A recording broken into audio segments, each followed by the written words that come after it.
You can start now. Make it full screen.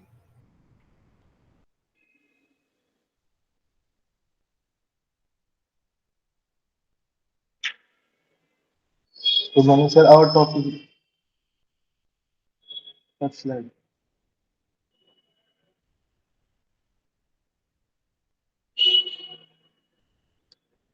Good morning, sir. Our topic is Indian grain supply chain. Introduction: the demand of the food grain continuously increasing because of increasing the population of the world.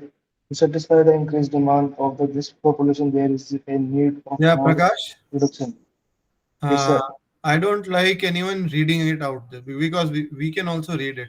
Others also listen carefully that it should not be like you're just reading out what is written on the slide. You should better be presenting like you are interacting. Okay. Reading out slides does not mean that you're giving a presentation. Okay. So, I mean, look at the, I'll be also telling so many points while you're giving presentation, especially to the people who are giving initially. You're not supposed to have more than 50 60 words in a slide. So you anyway pasted a big amount over here. You should have given in 5 6 bullets the important points about it. So I don't expect such mistakes to be done by people who will be giving later. Okay, I will consider this one because they are giving it for the first time. So, but the next timers should be more careful. Big paragraph should not be there in the slides, and you should try avoiding reading out the slides. Okay, continue, Prakash. And less wastage of food grains during transit and storage. The FCI is the central nodal agency which is responsible for handling procurement, storage, movement, transportation, and distribution activities of food grains throughout the country. Indian grain supply chain. The supply chain involves farmers, producers, financial institutions, government, warehouse, fair prices, retail shops, railways, etc. So this is schematic representation of Indian grain supply chain in India.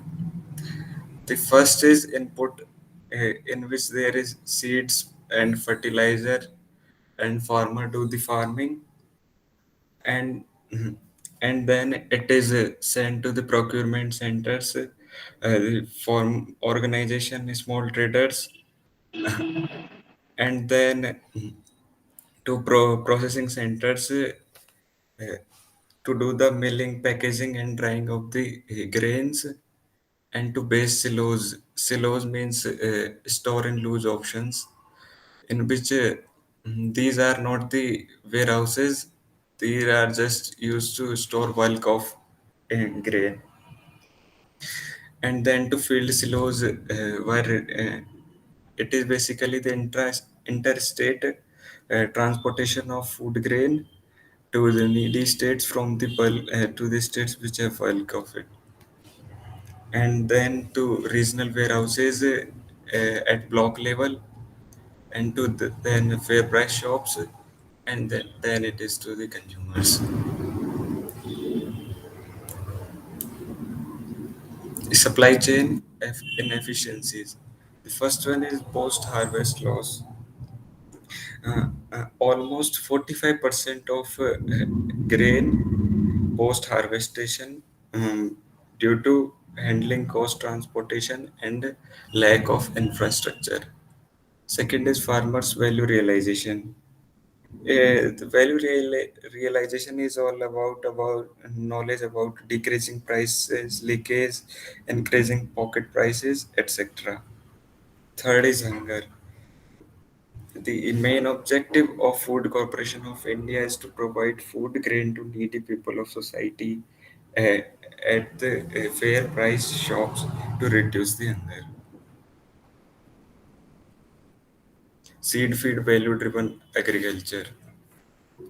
The current scenario, supply driven. The farmer is unaware of market, crops something and tries to sell in a mandi or to an agent and expect a fair price and immediate payment. Desirable scenario: the farmer crops to market demand the right optimal grade of produce and sell to right customer to get the maximum income. Need to transform the way agriculture works, create business orientation among the farming community. Institutions, regulatory and social sector. First one is Agriculture Product Marketing Committee (APMC) Act.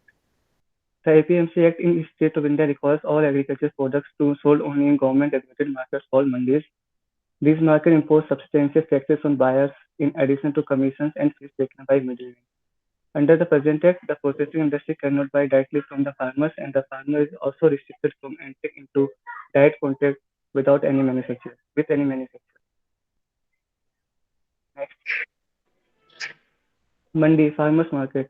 The APMC Act, which regulates mandis, was amended in many states. Companies still cannot buy, but only can lease fertile land from the farmers. They can buy wasteland or lease it. Retailers find it difficult to work directly with the farmers and change the mandi mechanism. The mandis remain more price competitive. Retailers source from mandis instead of developing their own supply chain. Next, government intervention policies. The minimum support price offered by the government for 24 crops acts as an insurance for farmers against price fluctuations and provides input to the period. The Essential Commodities Act empowers the government to control production, distribution, and pricing, etc., to secure equitable distribution and fair pricing. This restricts interstate movement of goods.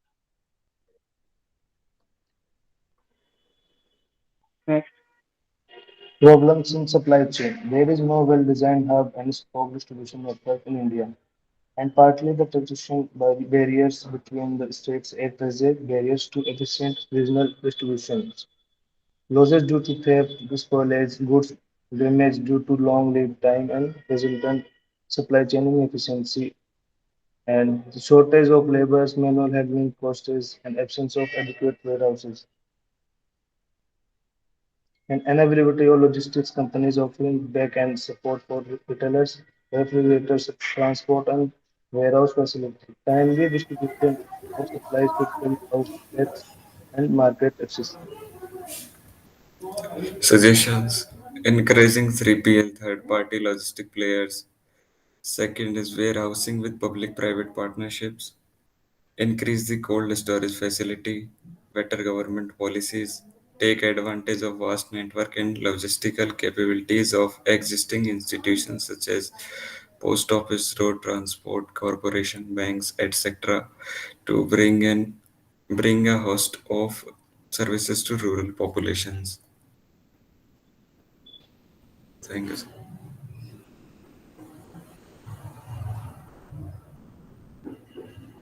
Uh, Yes, this was sir. not at all the presentation which I expected, and I had also given some salient points that you should be covering. Did you people know about it? Yes or no? Uh, Sir. yeah, yeah, Tushar. Did you know about it or not? No, sir. But I had shared it. Karvi, you are there?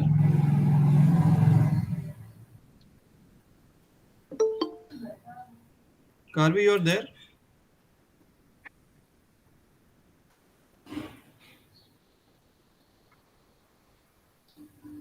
I'm just going through. I had already communicated it in the WhatsApp group that what all points should be covered in the presentation, and I don't think you covered any of that. It's just a very crude presentation that you've given. In fact, it does not cover anything related to the course. Uh, Sir, we missed it. so I may give you next second chance also because since you are giving it for the first time and I had told that there'll be an advantage to the people who will be giving it. Yes, sir. So yeah, so I will not consider your presentation to be given right now. I will give you another chance, but at the end. Okay. Okay, sir. Yeah, but the marking and the expectations will be higher than what I expect from the other guys because you've already lost one chance. Okay. Yes, sir. So I may ask another group to present now.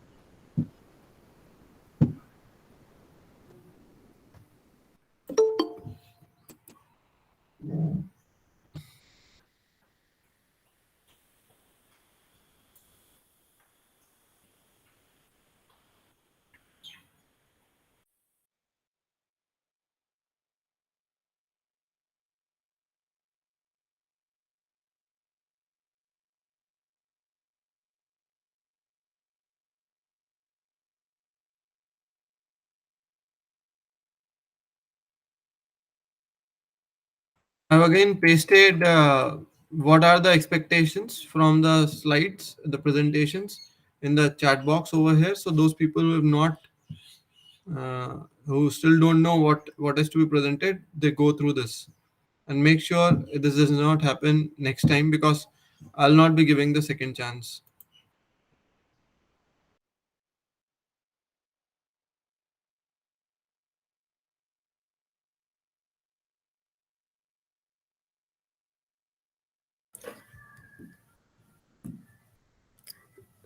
Sir, good morning, sir.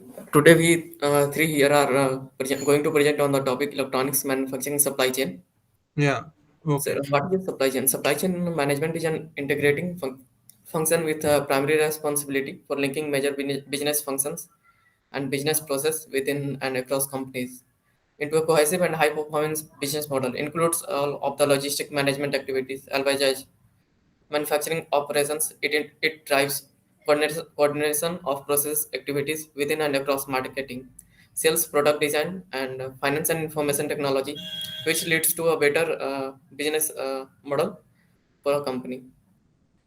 So these are the supply chain stages: the supplier, manufacturer, distributor, retailer, and customer.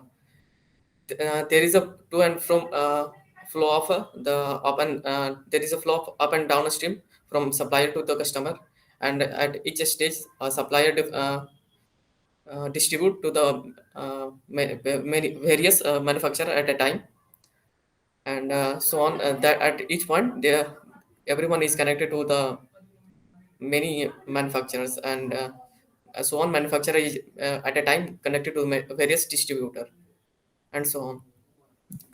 There is nothing simple about the electronic sector. Electronics instrument like computers can also be marked as assembled in X or assembled in Y country, where X or Y represent some country.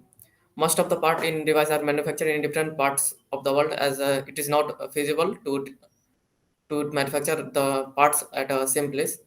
This makes very hard to mention every production house. So we only represent only assembled in X or Y. Now, Samas will continue further. So as Sony mentioned earlier, that most of electronics device we don't see the label is made in different countries. There is a good reason behind it. Let's take an example of computer. As we can see, computer is composed of many smaller part, and the picture here shown some such as part like CD writer, CD drive, case, pen, and also no. Next, Aswini. And then we once we go inside the device, we see much more smaller part like wire harness and motherboard for device, and there are a power supply for computer device. And next, and these all are the major these all are the major a few major component of the computer like motherboard and floppy drive, CD DVD driver, and CD DVD writer, hard driver, etc. Now next, as you can see, the computer is a very complex device, and these are all are various these all are various are the complex devices inside the component. Like there is a hard drive and like pin, etc. No, next. So there we can see a single device of the computer that the monitor is composed, and those many smaller devices which are produced in different part of world. Next.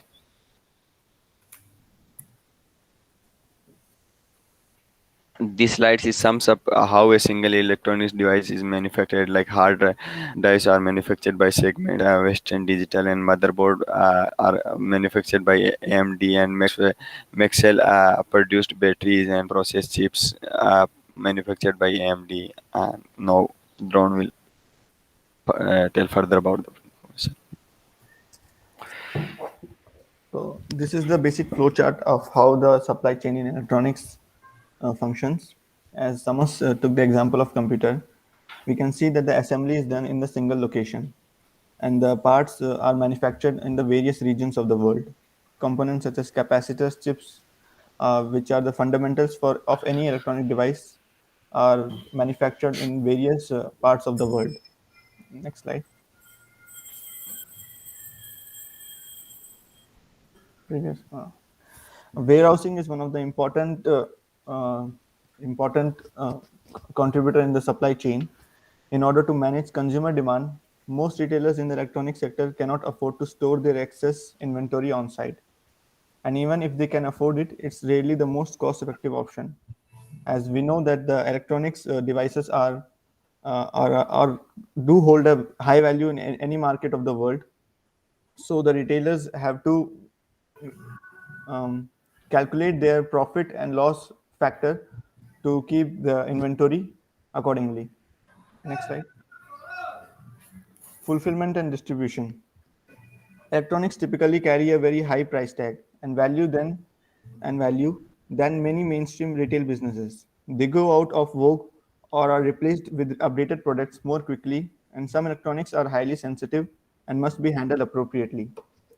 Fulfillment and distribution services for the businesses that operate in the electronics industry must meet heightened needs for accuracy, rapid shipping, and distribution timelines, and extensive techniques to ensure product protection.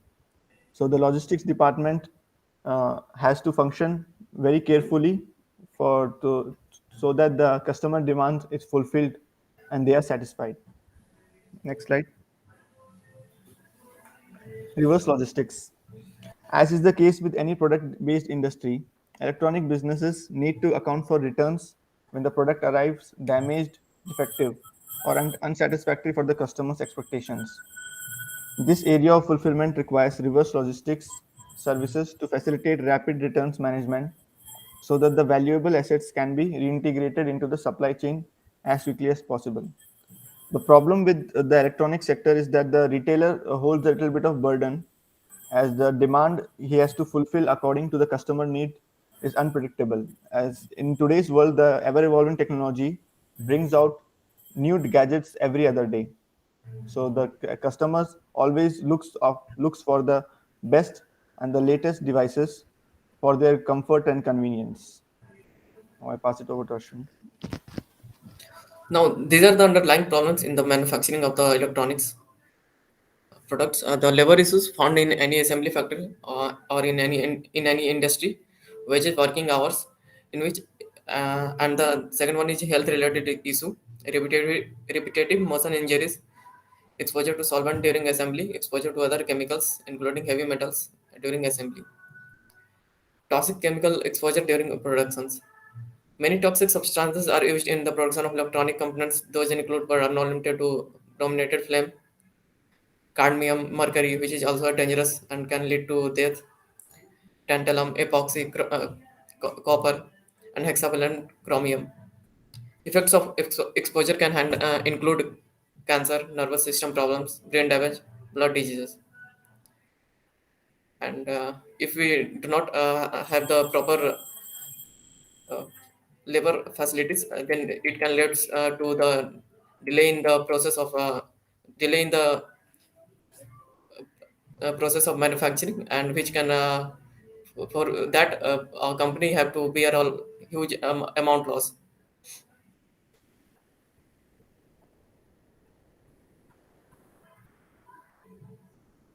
Thanks. Thank you, sir. Thank you, sir.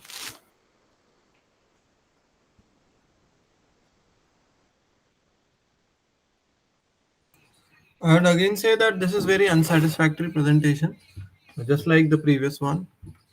Uh, what do you have to say about it?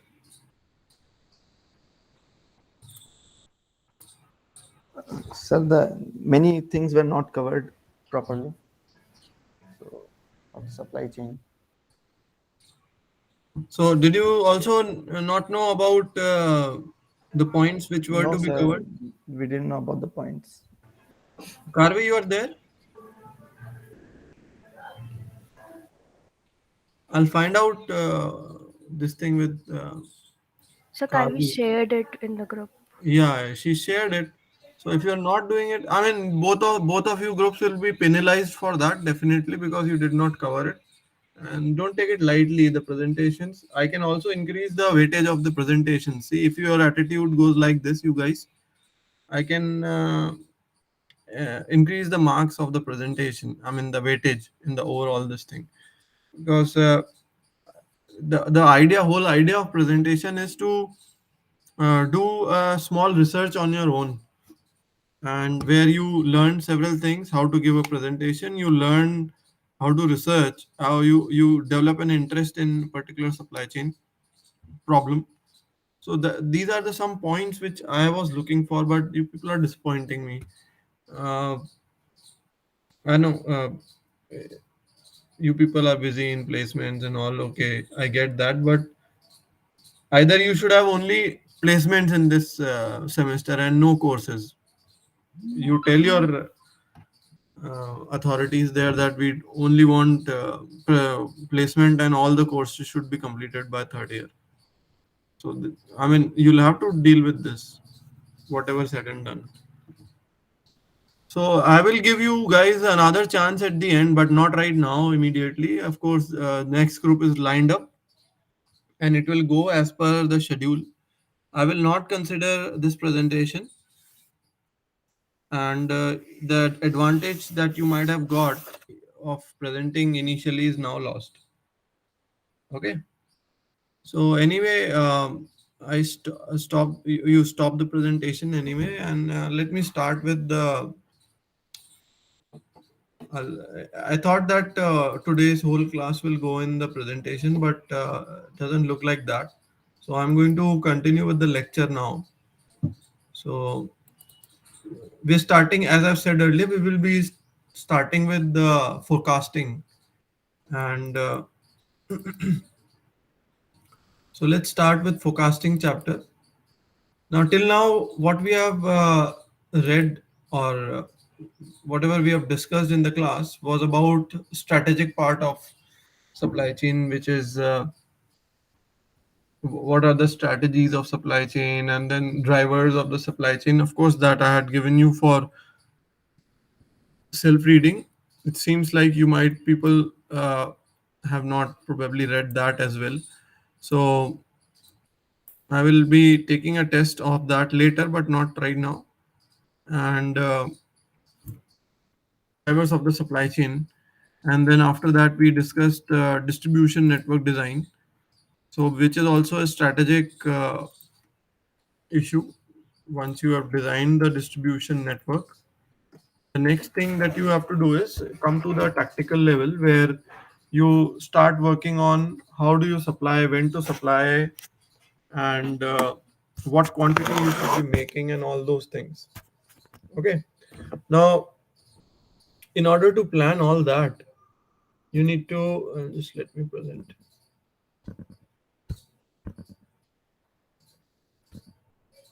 So in order to plan all that, you need to know what is the demand. Okay, you need to estimate the demand, then only you can plan for the capacity and the inventory and the number of people who will be required to carry out the operations, and all the remaining planning is solely dependent on the demand which will be generated in the supply chain. So how do you find out what will be the demand? So for that purpose, we have forecasting.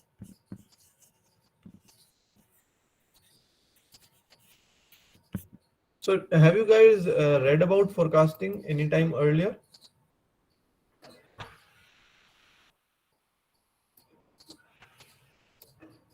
Okay, so tell me, what is forecasting? What do you understand? All of you know the meaning of the word forecasting. So I expect someone should answer that. What is forecasting? Who's going to answer that? You can have your own. It's not that you have to read it from somewhere. Whatever you know about forecasting, you tell that.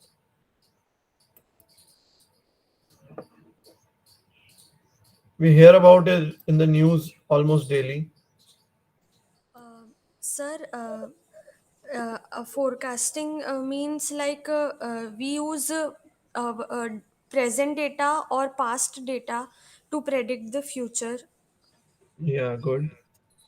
So we can say it is about predicting the future.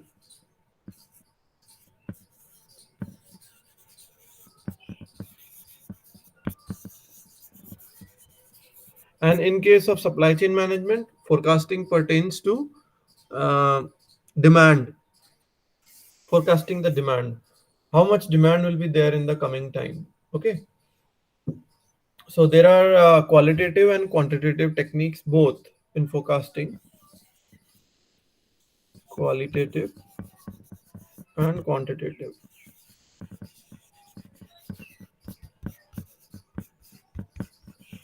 Both type of techniques exist. Qualitative is largely based on experience and they are not based on hard numbers, while quantitative techniques are based on mathematical formulas. So we can say they are subjective. Qualitative are subjective techniques, and quantitative are based on mathematical formulas, or they are mathematical in nature. So what is the relevance of uh, forecasting? Let's try to understand that. If my forecast is accurate, what benefit will a supply chain manager will have? Can you tell? If we get a accurate forecasting, what will be the benefit of it? If you get an accurate forecast, what will be the use of it?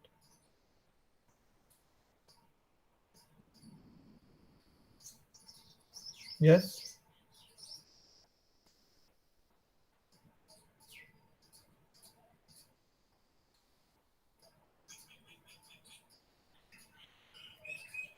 Yes, Shubhangi. So the whole supply chain will be predictive. We can like it at each component of the supply chain. We already will know that this is the demand and this is the product that we have. Okay, so in a way we can say that it will help us in determining the inventory levels. Okay, it will help us in, because inventory, as we have already seen, is a big component, is a big issue in supply chain. So it will help us in better planning of inventory. Okay, then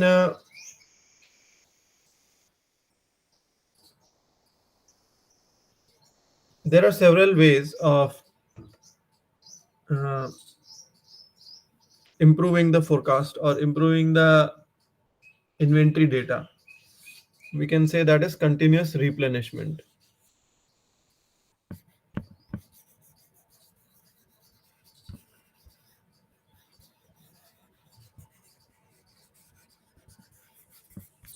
Continuous replenishment. So in continuous replenishment, what's happening is the the lot size or the amount of goods which are transferred from one entity in supply chain to the another are not in large amount. So just like just in time, that what Toyota was practicing with, we have already talked about. So continuous replenishment is possible when supplier and customer share data continuously and they are updated in real time. Okay, so what type of data? Sales data. And it's typically managed by supplier, this data updation and the whole, because uh, the demand goes till supplier, not even manufacturer, but even before that. So if it is permeating till the supplier, then you got a continuous replenishment which is happening. So overall it will reduce the inventory for a company, and it will also speed up customer delivery, because you don't have to wait for 100 units to get accumulated, then you are going to send an order. Even that 10 units will be sent, so that will be quick delivery. So various variants of continuous replenishment could be like quick response strategy, just in time, vendor managed inventory is another thing where uh, if there's inventory in my organization, I will not be concerned about the inventory. I am not going to take ownership of the inventory, but a vendor itself, vendor means the supplier itself, will be present at my premises and will be taking care of the inventory. So that's called vendor managed inventory. Okay, then we come back to the forecasting part now. So continuous replenishment is not possible in many cases, as we have seen that you can't have a perfect pull and push based system. There are decoupling points. So at places where there is a push type of system,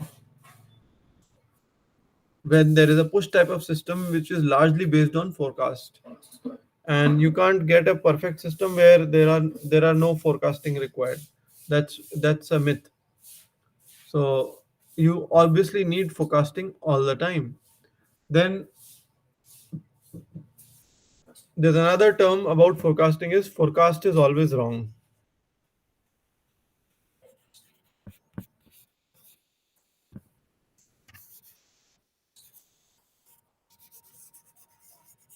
What does this mean is that, let's say you've planned for 1,000 units, or the forecast says 1,000 units demand will be there, but the demand goes to 1,002 units.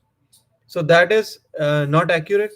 That's a wrong forecast. Still, there's a very less. The accuracy is pretty high, but it is not exact. So that's what it means. The statement means that you may not get exact forecast ever, but you can be near to the exact forecast. Okay.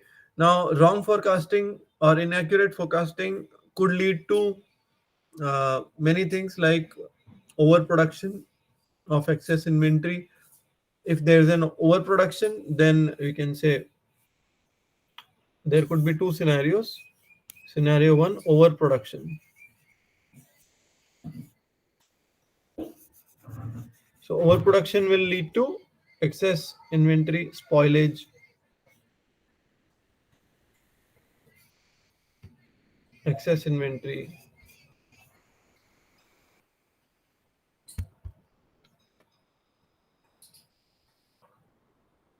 waste, etc. And consequently, what will happen is the demand gets affected with by it.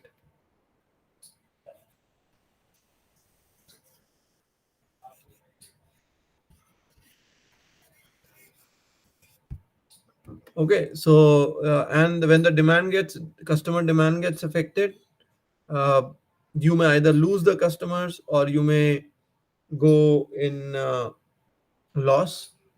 And then there is another scenario where there is a shortage or underproduction. So shortages will lead to late delivery, stock out,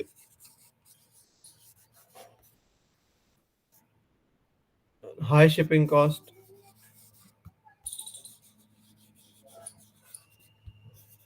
Can you tell why high shipping cost will be there? Anyone? Why do you think there will be high shipping cost? If there is shortage, why do you think there will be high shipping cost?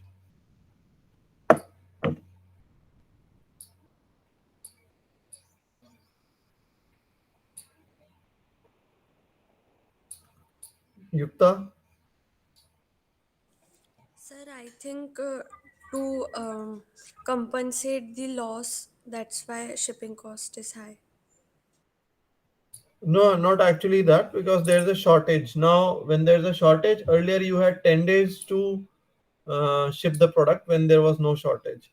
Now because there's a shortage, the product is not available. The time to ship the product is also reducing. So you may have to take up expensive modes of transportation to make up for the lost time. Okay, so that's why there will be shortages. Now,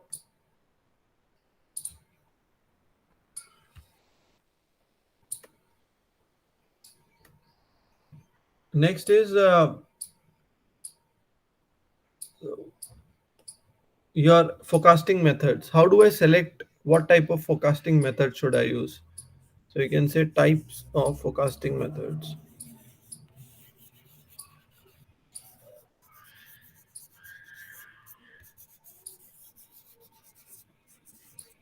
Types of forecasting methods.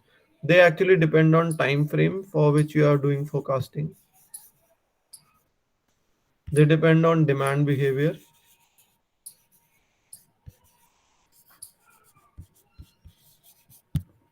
They depend on causes of behavior.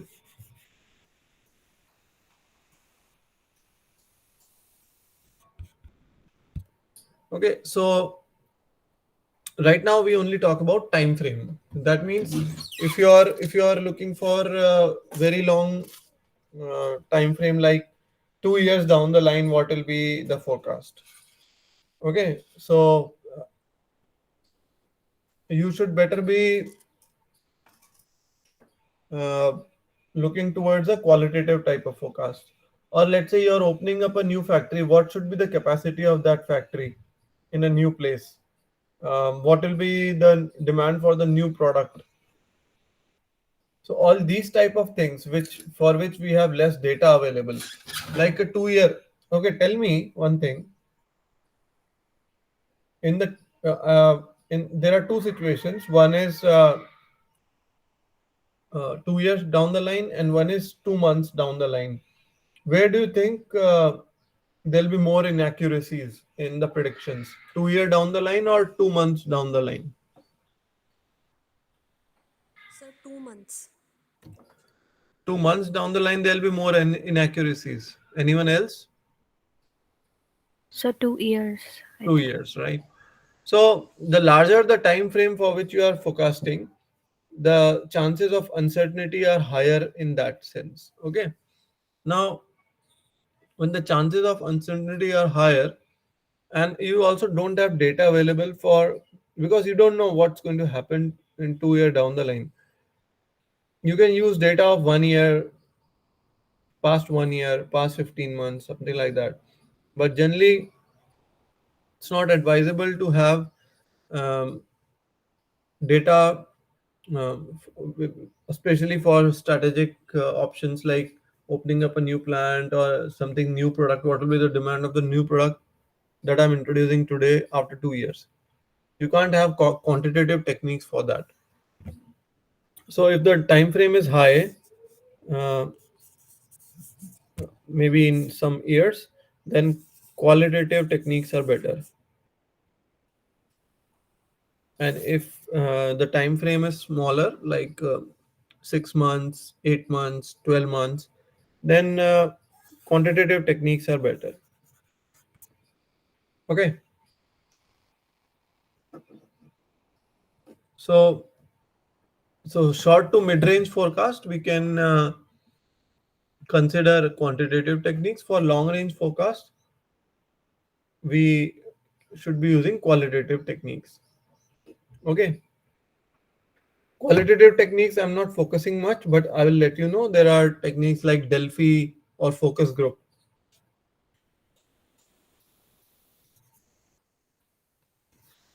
studies.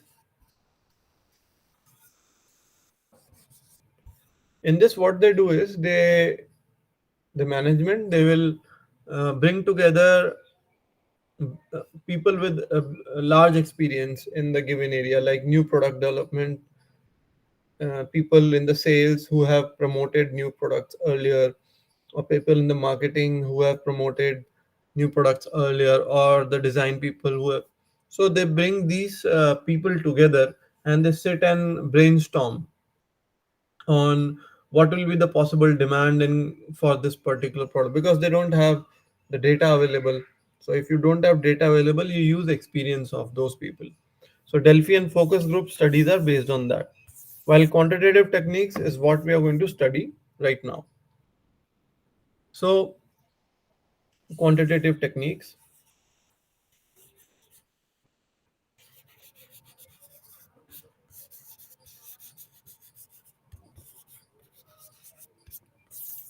In the quantitative techniques, we talk about demand behavior.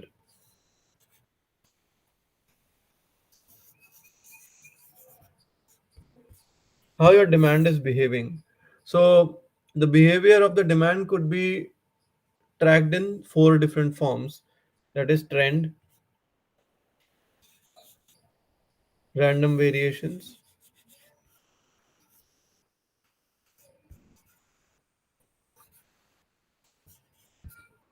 cycle, and seasonal pattern.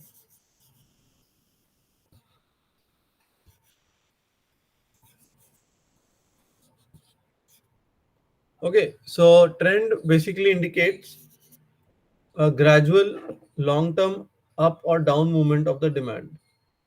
Okay, so if you can show it in terms of figure.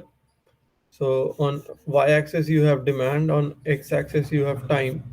So we can see there will be random movements, but these movements will be moving up. Like this is a trend that there's no particular pattern in the movement of demand from one period to another, but in long term you see over here that demand is increasing. So the trend is like increasing demand, but the movements over here, these are all random in nature. There is no specific pattern beside that, but the trend is that the demand is increasing. So what kind of products would you see? We can see that use mobile phone usage. So mobile phone usage, when it was introduced in 1999 or 2000, since then there has been upward movement in the um, production and purchase of the mobile phones. The trend is up. Hmm. Then you have random variation, where there's no particular pattern underlying it. It's just random, something like this. It goes down, goes up. It's totally random. So what kind of products would you see that there is a random variation? Like FMCGs, you can consider there's a random variation in the demand of FMCGs. Specifically, you can say like toothpaste. So if whatever variation, definitely it's not like daily same amount of toothpaste will be used in the country, but the variation will be there, and it will be random variation. You can't attribute it to a particular reason why it is varying. Then you can have cyclic pattern.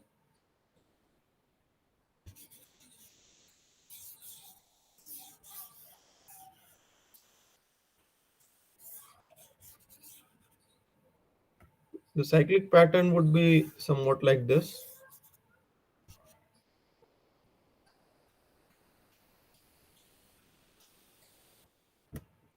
So again, demand and time on x and y axis. So here it is cyclic. That means it goes and goes up and goes down, goes up and goes down. So we can say the cyclic could be attributed to uh, like stationery. So stationery is largely used uh, when the semesters and all those things are going on, and when there's a summer break and there's a winter break, you can see the going up and down. So they are cyclic in nature. Okay, so and it is a repetitive movement.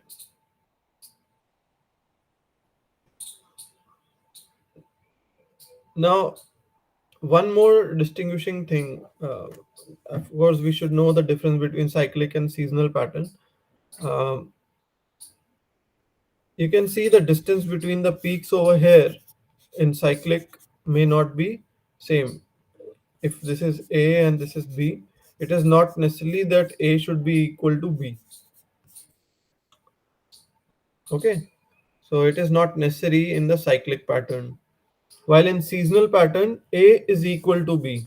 So seasonal and cyclic, they look almost same, except that In cyclic pattern, the gap between A and B, or you can say the distance between the peaks and the troughs may not be exactly same. So the example which I gave you of stationary and this thing is actually a seasonal one.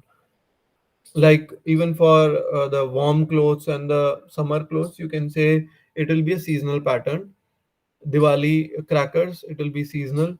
Holi, Rakhi, and all these will be seasonal demand. But cyclic would be something like it goes up and comes down definitely, but the distance between when it's going to go up and when it's going to come down, that is not fixed. So there you might see probably like stock markets, they exhibit this kind of pattern. Your the sales of can you give more examples for cyclic? Anyone? It is easier to find examples for seasonal patterns, but for cyclic patterns, you need a bit of more thinking. Anyone? What could be the cyclic pattern? What product could be exhibiting cyclic pattern? I already given you one example. So think about it more, the cyclic patterns, because I may ask some examples of cyclic patterns in exam. Okay, so we will talk about all these patterns and what is the significance of talking about these forms of demand behavior in the coming classes. Okay, then that's it for today.